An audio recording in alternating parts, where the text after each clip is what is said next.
என்னடா கோயிலில் கட்டுற ரேடியோக்குள்ளே பின்னாடி உள்ள கொண்டமே இருக்கிறதுன்னு பார்க்குறீங்க. இது என்னன்னு சொல்லிட்டு நான் வீடியோவில் சொல்கிறேன், வாங்க பார்ப்போம். இது ஏன்டா பிடிச்சி சுற்றிங்க கேட்காதீங்க, நான் சொல்கிறேன் வாங்க. வணக்கம் மக்களே, நான் கரவலமீனன். எங்கே இருக்கீங்க பார்த்தா பழையால தான் இருக்கும். ஒரு குட் இன்ஃபர்மேஷன் அதான் சொல்ல வந்திருக்கோம். நம்ம போட்டில் வந்துட்டு பார்த்தீங்கன்னா ஒரு ஆண்டனா வைக்கிறாங்க. ஆண்டனா எதுக்குன்னு பார்த்தீங்கன்னா கீழே SOS செட் பண்ணிடுறாங்க. அந்த ஆண்டனா எதுக்குன்னு வைக்கிறான்னு சொல்லிட்டு நம்ம வைக்கிறவங்களே கேட்டுருவாங்க.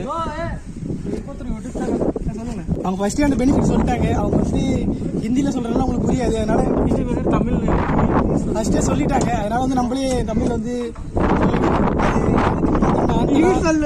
நம்ம தூரமாக போயிட்டாலோ டவர் கிடைக்காத இடத்துல இருந்தீங்கன்னா அது வந்துட்டு நம்ம கரிய இன்ஃபர்மேஷன் சொல்ல முடியாது அர்ஜென்ட்டு. அதுக்காக வந்து நம்ம கீழே SOS பட்டன் இருக்கும், அதை அழுத்திட்டு நம்ம உடம்பு சரியில்லை, போட்டு தண்ணி ஏறுது, ஏதோ அர்ஜென்ட்னா வந்துட்டு நமக்கு வந்துட்டு SOS அழுத்தினா ஏடி ஆப்ஷன் வந்துடும். அங்கேருந்து கோஸ்ட் கார்டோ நேவியோ நம்ம வந்து உடனே செக் பண்ணிடுவாங்க.